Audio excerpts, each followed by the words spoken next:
I got to kick this thing off. Yeah. Can I kick it off? Yeah. 1, 2, 3, 4.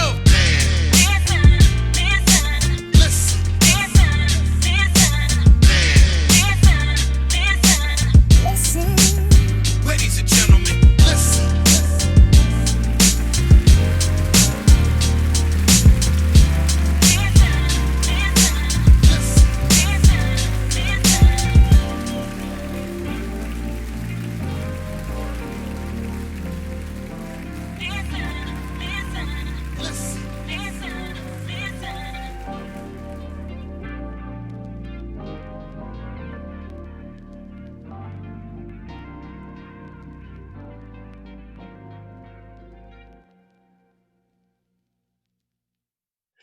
Conversate with Us Radio presents the Man Listen Show.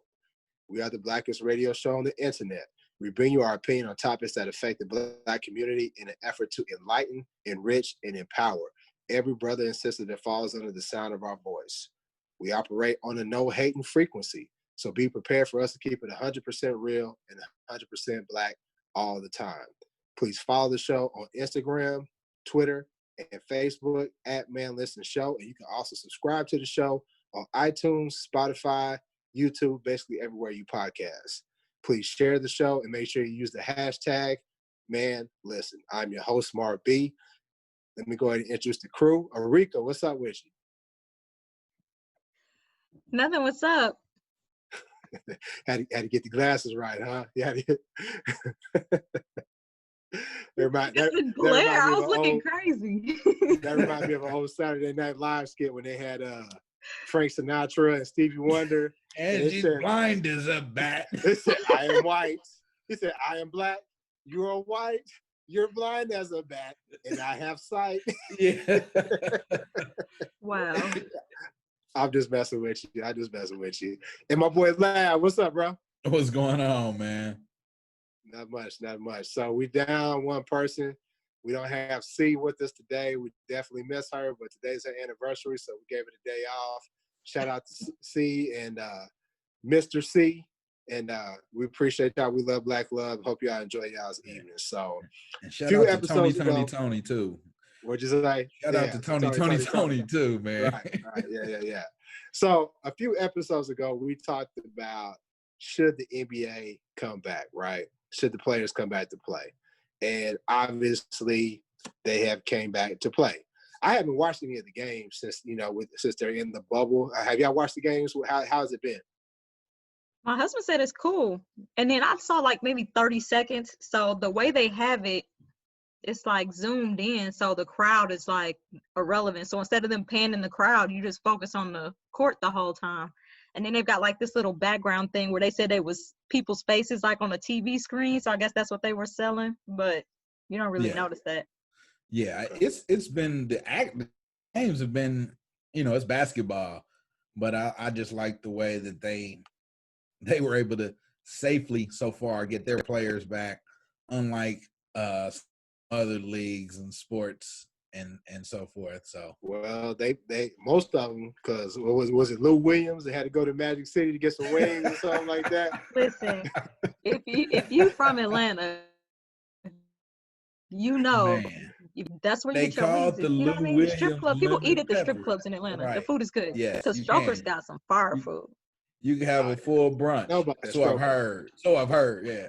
Allegedly. Yeah, I know about their strokers, and and Arika being from East St., most of our listeners know about the pink slip, about that slip pack, so you can go there and get some. Onyx got the best food over in East St. right now. They got like they fried do. lobster and they got all kinds of stuff. Like they got like a real menu, real menu. Okay. Back in the day when I lived in Houston, Onyx in Houston had a nice little menu too. You go in there and after you go to the regular club, then go to Onyx and get you a nice little meal. Then you go home. But anyway, I don't want to get too far deep into that. Mrs. Banks listens to the show, so we're gonna keep on moving. But one of the things that I did see was that a lot of the players were kneeling and they were wearing Black Lives Matter shirts.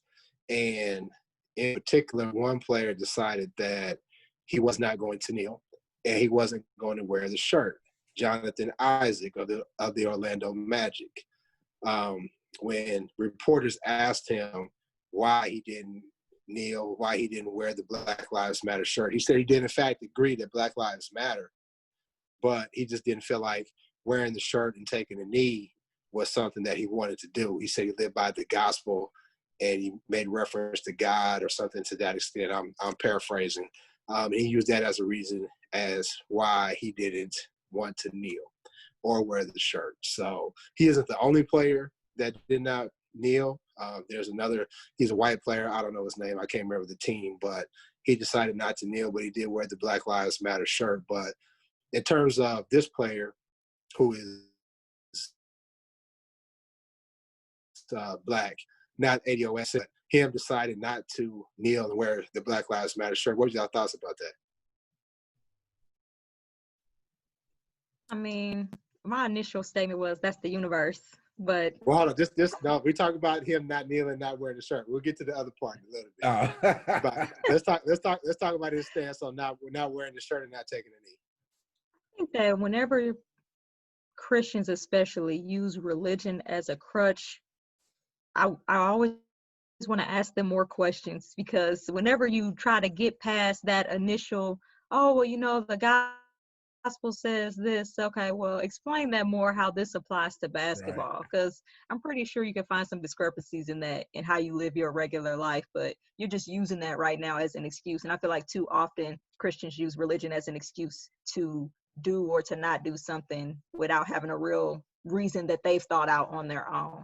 I think a lot of them are brainwashed anyway, but that's a different conversation too. I think similar. You know, it's a lot of people who use it, like you said, as a crutch. I mean, the end all be all. I'm in a jam. I don't know what to say. All I can say is, you know, I love Jesus. And there's a large segment of the population who, as long as you say that, regardless, they're gonna say, okay, well then that's right. That justifies everything. But yeah, I didn't get the correlation between his explanation and why he didn't. I still didn't understand what he was saying. It really made no sense to me. But maybe he had, like you said, another reason, but he just couldn't fully articulate it, or he figured that was the best way to get pressure off of his back. He had a different reason or something like that. And the white player you're talking about is Myers Leonard. He played for Miami. Okay. He's the okay. Guy, yeah. I see, and I didn't like that the image. I'll get back to Jonathan Issac in a minute, but that cat, he did wear the Black Lives Matter shirt, but he didn't kneel. But I didn't like how you saw him standing and the two black players next to him was holding on to his legs. Yeah, I didn't like that either. That was it weird. Just looked very subservient. I was like, oh God, and I was like, brothers, what are y'all doing? Yeah, what are y'all doing? Yeah.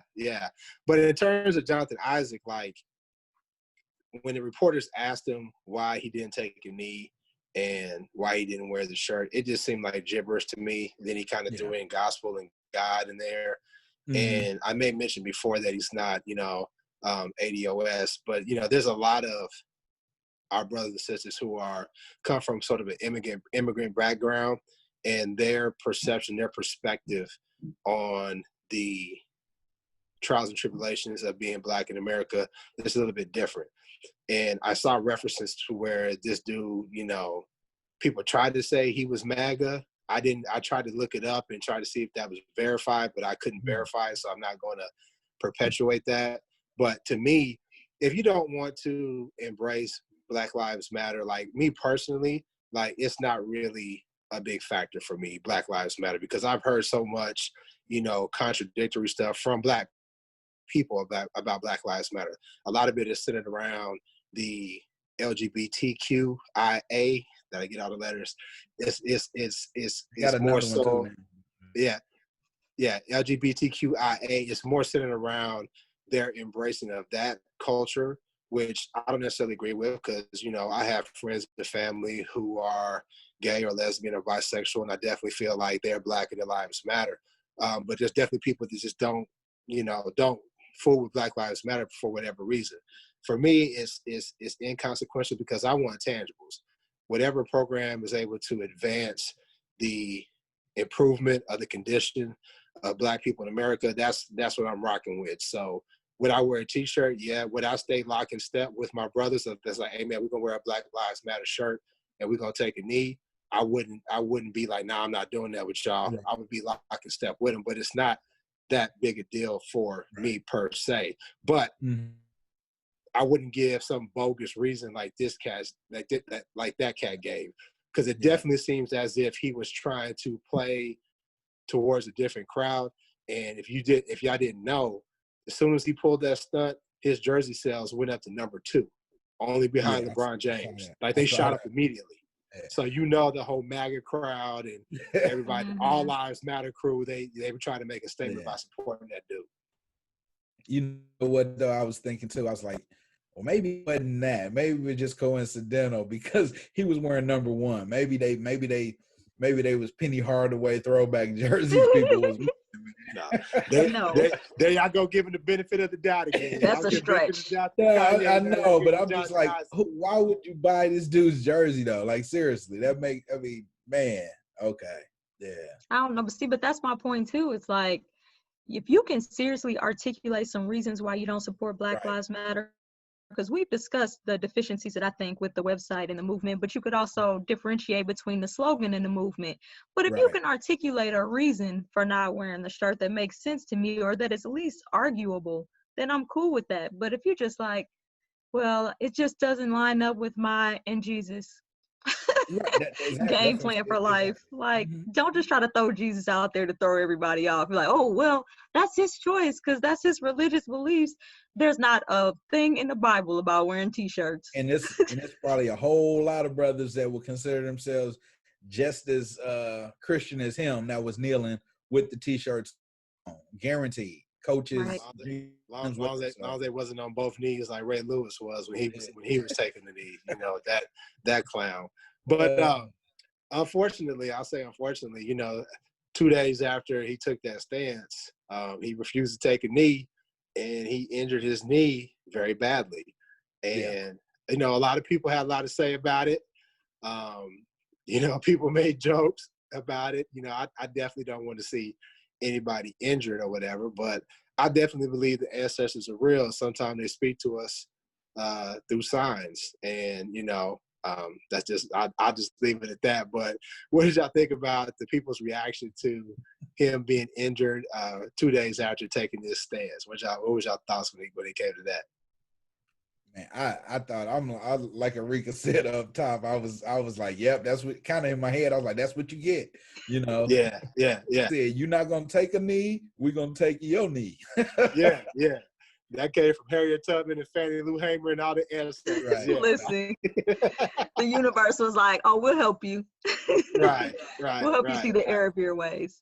But see, the thing about it is that even though we as a community make light of situations like that, I think that the point that our community wanted to make is that when you don't stand with us, then you can't expect us to turn around and stand with you. Right. Like, we don't wish harm on anybody, but then why should we all be rallying around like, oh no, he's hurt? No, go ahead and grab those people that's got your ticket, sell your jersey sales or whatever. That's your support team now. If you don't want to stand with us, we're not going to stand with you. So, I mean, if people cracking jokes, I don't feel bad about laughing. You wasn't on my side 10 minutes ago. I'm not on your side now. So I really don't, like I said, it's the universe. What goes around comes around. Yeah.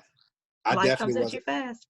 It does come at you real fast. I definitely wasn't going to play the violin for him at all.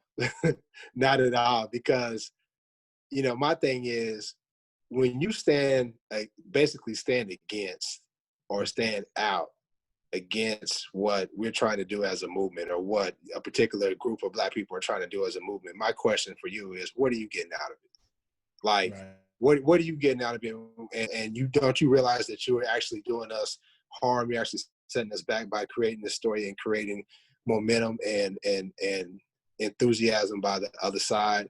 So, and for the people who, I saw several people on social media who tried to admonish folks like us who were like, well, that's the ancestors, and people who kind of made jokes about him, say, well, that's sad that you guys would wish harm on him. Now, ain't nobody wishing harm on him, but I just don't understand why folks feel that we should give sellouts any quarter. Like, no, like you didn't stand with us, then you know what, like why are we gonna stand with you? Like I don't get it, and I don't feel bad, and I definitely will laugh again. Absolutely. But what Still I laughing. looked after I saw that you know, he probably honestly shouldn't have been playing because his season. If the season had been going on like normal, he wouldn't have played because he had already tore like his PCL and something else. Because I'm like, why does this young dude already have a big old bulky knee brace on? You know, Right. and so apparently he already had issues with the knee. So he probably shouldn't have been out there anyway. But same token, like you said, hey man, if you have a reason, keep it to yourself. Greg Popovich, who, you know, he's outspoken on a lot of stuff for the Spurs, he didn't stand. I mean, he didn't kneel. He didn't. You know, he said he just was going to keep his reasons to himself. Right. If he had said that, I don't think he would have got the backlash. If Isaac had said that, I just got a personal reason, I choose not to divulge, it probably wouldn't have been the memes and the laughter, you know. And I think it's a little bit different too. Greg Popovich, and you correct me if I'm wrong, he's actually been pretty vocal about social justice for Black Americans. Yeah. Mm-hmm. And you know, I just think that for me, when somebody from within our ranks violates, that should be met with more wrath than anything, because, you know, you are a danger to us. But, you know, but that's what I'm saying. I don't think the memes, it would be wrath though, because when I say wrath, I'm talking about like the jokes. Oh, okay. You know what I mean? Because, like, you know, for example, brother Herman Cain. Herman Cain passed away from COVID-19. Sorry, I didn't mean that. And you know, we talked about Snoop Dogg and DMX and how, like, the lyrics and rhymes didn't age with them. Some of those tweets that Herman Cain made about wearing the mask and going to the rally and Blacks for Trump in Tulsa. And then we don't know if he caught it in Tulsa, but you can fairly assume that being in a big crowd, not wearing your mask, that things happen. And unfortunately, Herman Cain passed away. Now, Mr. 999, actually, you know, he was the CEO of Godfather's Pizza, which is headquartered in Omaha. And I lived in Omaha for some years, for people who don't know. And I know some brothers and sisters that said, you know what, his political beliefs were what they were, but he did a lot for Black people in Omaha. So their perception is a little bit different, but I also saw a lot of quotes, a lot of news clips that Herman Cain put out that was very, very, very, very contradictory towards the Black movement in support of Trump. And, you know, with that being said, again, I can't play the violin, but some of those memes was tough, man. Like, I shared the one with the crew when they showed him at the Godfather's Pizza office, and they said, now offering contactless delivery. And I felt bad for laughing, but that was funny, man. Yeah, it was. The other one was hilarious to me. I'm still laughing. Yeah. It's tough.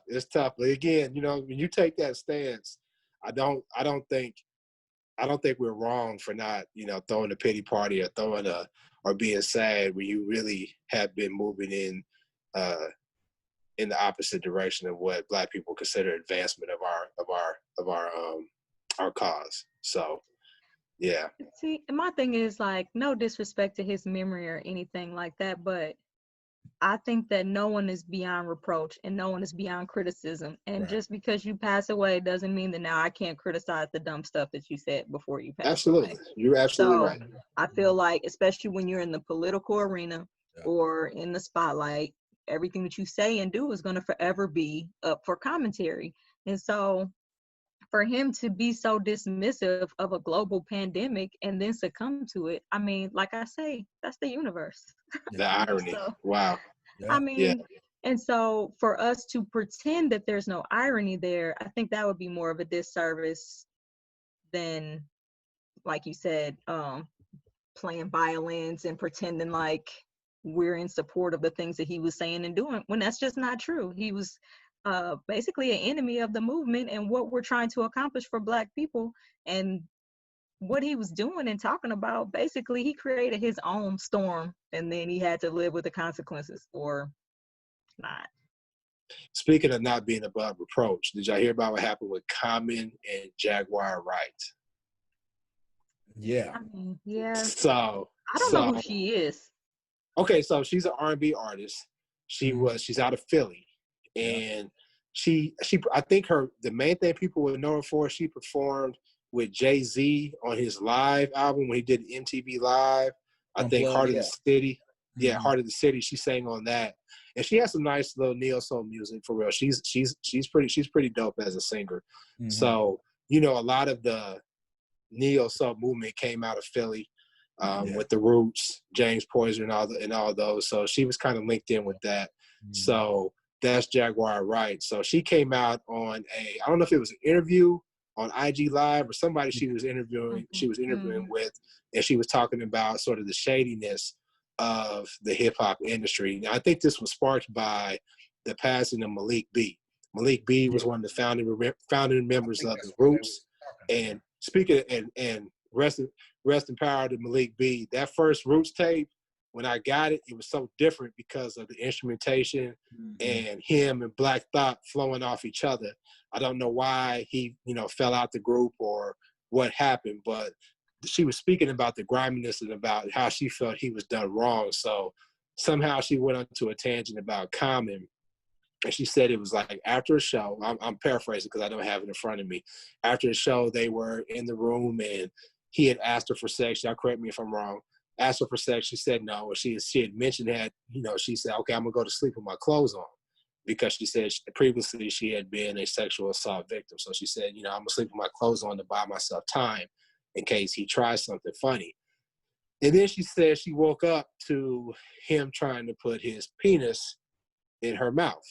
And she fought him off, and she was like, yeah, Lonnie Lynn, which is, I think his name is Lonnie Lynn Rashid, or Lonnie Rashid Lynn. Lonnie Lynn tried to sexual assault me, basically. And when I read the story, I can't lie, I want to say, not conflicted, but a tad bit. There was questions that I needed answered before I made a rush to judgment. And I want to be careful with that because I think too many times we are guilty of dismissing Black women when they talk about something happening to them when it comes to sexual assault and rape. And people say, nah, that couldn't happen, And I saw that. I saw a lot of people talking about her looks and about how she didn't seem too put together mentally. And what people fail to realize that oftentimes those are the people who are targeted by folks who are perpetrators of sexual assault and perpetrators of rape, because they'll go after someone who they say, okay, they're not that attractive, or the goofy kind of quirky person, because if she tells somebody, all I got to say is, why would I rape her? Or just look at her, she's kind of crazy. So I want to be real careful not to do that. But it seemed like to me, like this seemed almost like a relationship type of deal. And regardless of the fact, even if they're in a relationship, if she said no, then it's no. If she said no, then it's no. But it seemed like there was a bit left out of the story from what I read. What was your thoughts about it? For me, I think that, like you said, I wasn't necessarily conflicted, but I was reserved about forming an opinion because I just felt like, there seemed to be so many questions left unanswered that I don't feel like I'm in a position to even begin to understand what's going on. I think that there is a need for caution because, like you said, a lot of times women are dismissed, or especially Black women, their claims, and that's why most people don't come forward with their allegations of rape in the first place. And then most people confuse the fact that most times rape is about control. It's not about sex, especially for people in power positions, because they're like, why are you telling me no when I'm so-and-so and I'm here? And they like submissive people. It doesn't have anything to do with their looks or their body type or anything like that.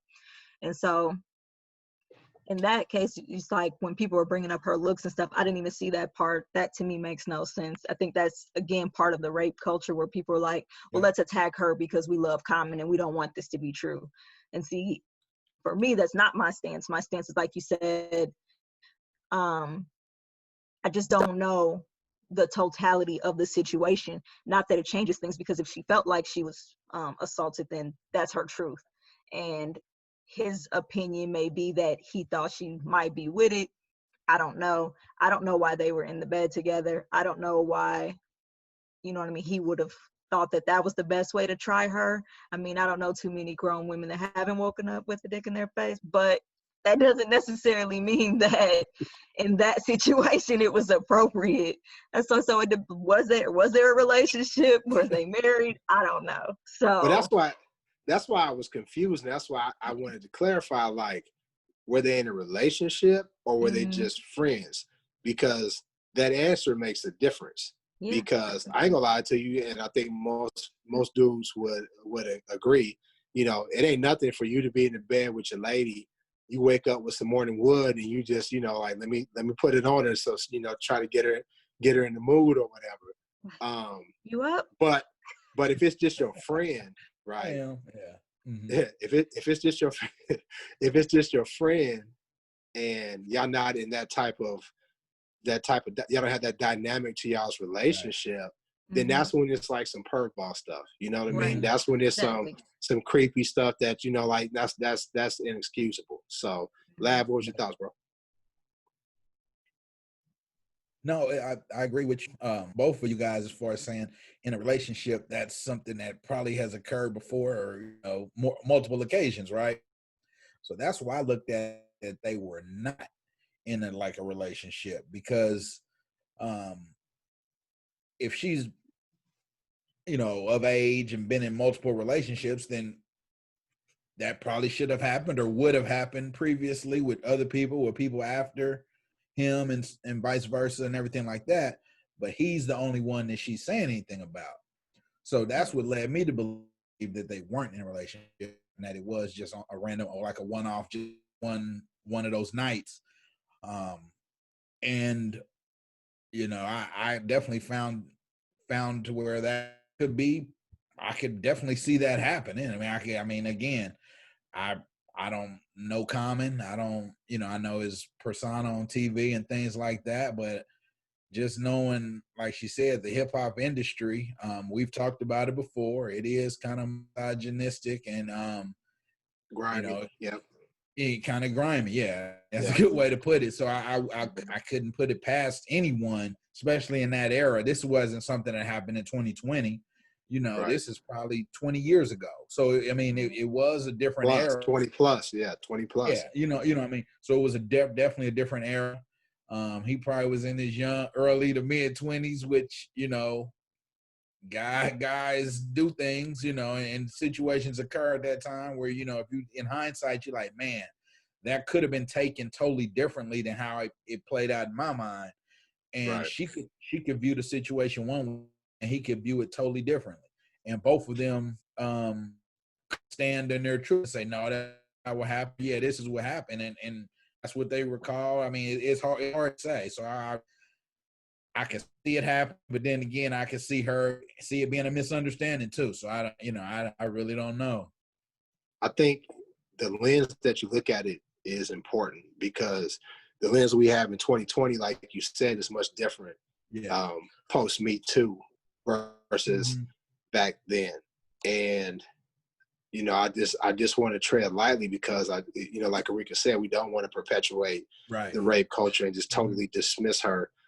But I'll say this: if I'm Common, I don't know if I even respond to this. You know, he seems to be in a happy place with his new girlfriend, Tiffany Haddish. And I think that if it's true that he is some sort of predator or has a problem with, you know, consent with women, he's been pretty well known in the public for his relationships with other women. You know, Serena and who else? Erykah Badu. Erykah Badu. Because she said Erykah Badu don't like her too, didn't she say? Erykah Badu was jealous of her or something? And see, that was the other piece. That was the other piece that made me question her a little bit, because my thing is, I'm not a woman. I'm not a woman. But if someone assaulted me, I definitely wouldn't be worried about what his girlfriend thought of me about the time. I'd be fixated on him and how he violated me. So for her to bring all that up, that's what kind of made me think that there was a relationship involved. And I saw a picture where she was like kissing him on the cheek. And again, I want to be clear that if she said no, it meant no. He should have abided by that. But it's just a lot going on with this that seems a little fishy. You know what I mean? Well, I say this. Now, I don't want to say fishy. There's a lot of questions that need to be answered. Right. There's a lot of ambiguity in her story that basically puts us in the position where, without just taking her at her word, we have no idea what happened. Right. Yeah. So hopefully that's not the case. Hopefully it's not true, because I mean, I like Common's music. I don't really have anything against him, but if he is guilty of this, then, you know, definitely he's foul. And, you know, the repercussions that he needs to suffer whatever consequences or repercussions there are for committing that act. And I think it's important for us as a Black community to respect both sides. I mean, we talked about, was it Justin Fairfax, the lieutenant governor in Virginia, when he had somebody come out against him and say that he sexually assaulted him, and then someone else came out, and then someone else came out, and he was very adamant that this was all consensual. And it may go back to, like you said, Lab, the perception and how you looked at it and when it took place. But if I'll say this, in my mind, if there's multiple people and one common denominator, I got to kind of look at it like, man, some might be wrong. Yeah, some might be wrong with you. So I think we need to watch it closely. And if more people come out about Common and associate him with having problems with women in this way, then it may be something there. Right. Yeah. See, but that's another thing too. That's another reason why sometimes when one woman comes out, then a bunch of women come out. It's because they don't want to be the only one. And then people are like, well, we're not going to believe her until there's some more people to come out. They're like, no, maybe it's just me. Maybe that day he just felt, true. froggy. Maybe just that one night. Oh, that's very true. Right. Very So true. it's like, but then you're like, well, I'm not about to subject myself to all this ridicule because all of y'all love Common, so I'm not even going to say nothing. And then she just happened to randomly speak her truth, and now she's dealing with people talking about she ain't cute enough to get raped. I don't even know what that means. I don't even know who could fix their mouth to say something like that. But I'm telling you this. I'm telling you, I saw it. I believe you, because Yeah. I mean, when you talk about Agent Orange, he basically said the same thing with some of the women that came out against him. It was like, have you seen her? I mean, basically the same exact thing. Yeah. So that's, like you said, that's a big part of the culture, is to denigrate people who don't have the quote unquote traditional beauty standards, or what the masses might say is beauty. Yeah. Because like Rika said, it's about power. It's about power. And, you know, you just saw Dana Stubblefield from the 49ers. He was convicted of rape. And apparently the woman that he sexually assaulted was mentally challenged. Yeah, I saw that. So that means he's an incredibly sick, you know what. Yeah. And it's just terrible. I just, when I saw people, you know, questioning her, some people question her mental state. And I cringed at that, because like I said, you know, those are people who are targeted. Right. Some people question her looks, and I've heard other women say that men have told them this, like, who gonna believe you? Look at you, look at me. Yeah. You know, or their sexual history. Right. Or because they've been quote unquote promiscuous, you know, and they say, well, you know, look, I mean, you gave it to them, give it to me. They can believe you. You done screwed everybody. So I just really want to hone in on the fact that I think that I don't want to rush to judgment against Common, but I also don't want to rush to dismiss this woman just because she didn't communicate it in a way that people felt that was how they wanted to hear it. And I think we need to set that tone when we talk about allegations of rape and sexual assault, you know, because, I mean, I'm a man, I have a son, I have brothers, I have friends, and I definitely wouldn't want them in that situation. But if you are a man of honor and you treat women with respect, and I'm saying this as a 43-year-old man. Now, the 20-year-old Marv, the 19, 18-year-old Marv, you know, somebody could say, they definitely ain't nobody gonna say I ever raped him or sexually assaulted him, but they may say, you know what, dude, like, you're not acting in an honorable way towards women because Mm-hmm. I was just young and dumb. But my message now to people is we need to really, really change how we handle situations like this. And we definitely don't need to attack the victim by talking about their looks and talking about their mental state. And then sometimes what people don't understand is like when you go through something like that, it takes a while before you can even talk about it. Like it took me years of counseling before I could even have this conversation or even say the word rape. And then you get to this point where you like, well, I don't even care what people think and I don't care what people say. And then you know, speak your truth, but in some random, people are like, where did that even come from? You like, man, this has been festering and building for like years and I'm finally able to like get it off my chest. And so it may seem like that was 20 years ago. Why are you talking about it? But it's like yesterday for her. So I think that that's another thing that people always wonder why this stuff comes out like 20 years later. It just depends on how long it takes a person to heal and come to terms with it to even be able to speak on it sometimes. So that whole questioning people's mental state and stuff like that, you don't question soldiers with PTSD or survivors of stuff like that because you never know. You just never know how a person is processing their own personal trauma. And so you can't qualify how that trauma comes out when they decide to speak on it. So right. And unfortunately, I know way too many women who have been sexually assaulted or been raped, and they've talked about feeling broken.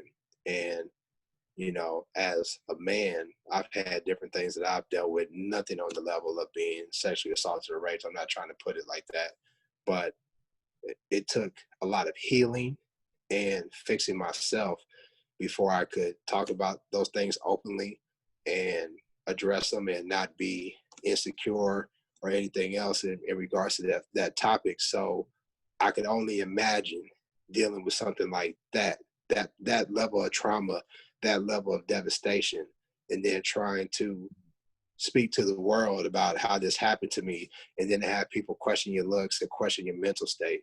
That's got to be re-traumatizing all over again. So I just want us to do better as a people in how we handle this. And I think this is a lesson that we can learn. And I hope that folks listen to this and they change how they approach, you know, when somebody has the strength to speak out. Yep. Agreed. Because what does she have to gain? What does she have to gain about randomly talking about Common? It's not like he's majoring in the music industry anymore. He's not really putting out a whole lot of music. What does she have to gain by talking about Common? Right. Well, not even just that, but what do you have to gain by getting on her, you know, feed and telling her she's not good enough to be raped? Like, who are you? Right. Yeah. Right. I got a problem with people who talk about folks' looks anyway, because one thing I don't believe in doing, using the N-word is one. That's why we don't use it on the show. And I don't believe in really calling people ugly. Like, I don't like using that word, because my thing is, like, when you talk about somebody and their looks, I'm like, who was you? Because, you know, to somebody else, you may not be attractive. And, you know, we all created by God, or some people believe the universe, but we all created by God, and there's something in all of us that's beautiful. So who are you to talk about somebody being ugly? And I always check people when they say that, because like, you know, I think I'm a nice looking guy, but there's I've seen some women be like, ain't no way in the world I would talk to you. Very few, but it happens. You know what I'm saying?